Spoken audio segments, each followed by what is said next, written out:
Hi, hello viewers. Welcome back to Vasanthabala Diamond Jewelry. இன்னைக்கு நம்ம என்ன பார்த்துட்டு இருக்கோம்னு பாத்தீங்கன்னா ஐமண்ட் ரிங் தான் பார்த்துட்டு இருக்கோம். இந்த ரிங் பாத்தீங்கன்னா பியூர் ஐமண்ட் மெட்டலால தாங்க பண்ணியிருக்கோம். அதுல ஃபர்ஸ்ட் என்ன பார்த்துட்டு இருக்கோம்னு பாத்தீங்கன்னா நம்ம நேம் வச்ச மாதிரியான ரிங் தான் காமிச்சிட்டு இருக்கேன். நீங்க என்ன நேம் வேணும்னு சொன்னாலுமே அதே மாதிரி உங்களுக்கு கஸ்டமைஸ் பண்ணி கொடுத்துருவோம் फ्रेंड्स. என்ன மெஷர்மென்ட் நம்ம சொல்லிட்டாலே நமக்கு அதுக்கு ஏத்த மாதிரி நம்ம மெஷர்மென்ட் பண்ணி உங்களுக்கு கஸ்டமைஸ் பண்ணி தந்துருவோம் फ्रेंड्स.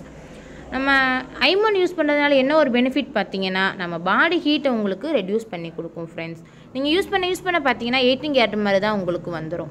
அடுத்து என்ன பார்த்துருக்கோன்னு பார்த்தீங்கன்னா இனிஷியல் வச்ச மாதிரியான டைப்பில் தான் உங்களுக்கு காமிச்சிட்ருக்கேன். நீங்கள் என்ன இனிஷியல் உங்களுக்கு வேணும்னு சொன்னாலுமே அதே மாதிரி உங்களுக்கு கஸ்டமைஸ் பண்ணி தருவோம் ஃப்ரெண்ட்ஸ். அடுத்து என்ன ஒரு டைப் பார்த்துட்ருக்கோன்னு பார்த்தீங்கன்னா 2 பேர் ஹேண்ட் கை கொடுத்த மாதிரியான ஒரு மாடல் தான் உங்களுக்கு காமிச்சிட்ருக்கோம். இது பார்த்தீங்கன்னா உங்களுக்கு எந்த மாடலில் உங்களுக்கு எந்த டிசைன்ஸில் உங்களுக்கு வேணும்னாலுமே அதே மாதிரி உங்களுக்கு கஸ்டமைஸ் பண்ணி தருவோம். இப்போ நீங்கள் அடுத்து என்ன பார்த்துட்ருக்கோன்னு பார்த்தீங்கன்னா ஹார்ட் ஷேப்புக்குள்ளே ஃப்ளவர் இருக்க மாதிரியான டைப் தான் உங்களுக்கு காமிச்சிட்ருக்கேன். இந்த மாதிரி நியூ கலெக்ஷன் வெரைட்டிஸ் நம்ம ஷாப்புக்கு நிறையா வந்திருக்கு ஃப்ரெண்ட்ஸ். வேணுன்றவங்க ஸ்க்ரீனில் தர வாட்ஸ்அப் நம்பருக்கு மெசேஜ் பண்ணுங்கள். தேங்க்யூ.